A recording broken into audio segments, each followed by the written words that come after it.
Le deuxième plus gros diamant brut vient d'être découvert au Botswana. Un diamant de 2492 carats. Sa valeur talonne donc celui du Cullinan et ses 3100 carats trouvés en Afrique du Sud en 1905. Mais au fait, c'est quoi un carat?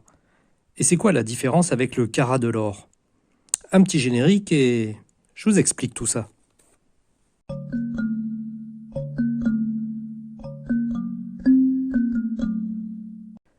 Le carat avec un C est une unité de masse pour les pierres précieuses ou les gemmes. Le carat avec un K, c'est un indice de pureté de l'or. La distinction orthographique entre le C et le K n'existe que pour l'Amérique du Nord, USA, Canada. Par esprit de clarté, on utilise donc les deux orthographes, carat avec un K, venant de l'orthographe allemand. Mais quelle est l'origine du terme? Le mot carat provient du grec ancien kération, qui signifie graine de caroube.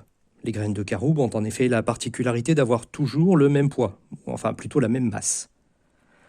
Ces graines, que l'on peut considérer comme naturellement calibrées, servaient donc de poids pour le pesage des pierres précieuses. En 1907, on crée le carat métrique, qui équivaut à 200 mg, le poids d'une graine de caroube. Il est donc utilisé pour le commerce du diamant et on le divise en 100 points. Le carat avec un K vient aussi de la graine de caroube, mais il s'agit d'un indice de pureté de l'or. L'or pur étant de 24 carats. Et pourquoi 24, me direz-vous? Eh bien, cela vient de l'empereur romain Constantin, qui fit créer une monnaie d'or pur qui pesait 24 graines de caroube, donc 24 carats. L'or étant trop mou à l'état pur pour servir de monnaie ou de bijoux, on décide de l'allier à de petites quantités d'un autre métal afin d'améliorer ses propriétés mécaniques tout en gardant une bonne proportion d'or. Pour faire simple, à la période médiévale, on va créer une monnaie qui s'appelle le mark et sa proportion d'or est fixée à 18 carats et ceci sera la norme jusqu'à nos jours. Pour vous expliquer plus clairement, si une monnaie pesait 24 graines de caroube, mais que la proportion d'or n'était que de 18 graines, cela donnait de l'or 18 carats. En France, on ne parle pas de carats pour l'or, mais on parle de millièmes. C'est comme les pourcents, mais pour 1000. Donc, l'or pur de 24 carats vaut 999 millièmes. Mais étant trop mou, on utilise du 18 carats qui fait 750 millièmes. Et comment calcule-t-on cette valeur en millièmes? Tout simplement, si l'or pur vaut 24 carats et que l'or à bijoux 18 carats, on prend 18 divisé par 24, ça nous donne 0,75.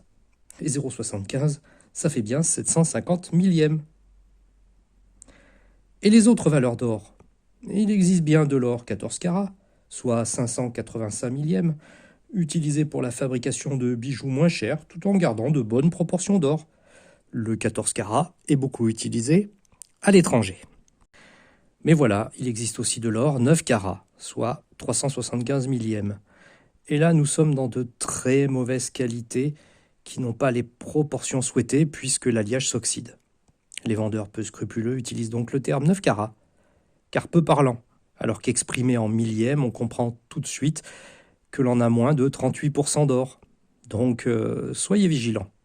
Merci pour votre attention, et si vous avez trop d'or chez vous, sachez que vous pouvez me faire un don sur mon Tipeee.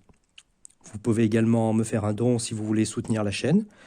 Et déjà, si vous mettez un pouce levé et un abonnement, ce sera déjà très sympa de votre part. Allez, bisous câlins!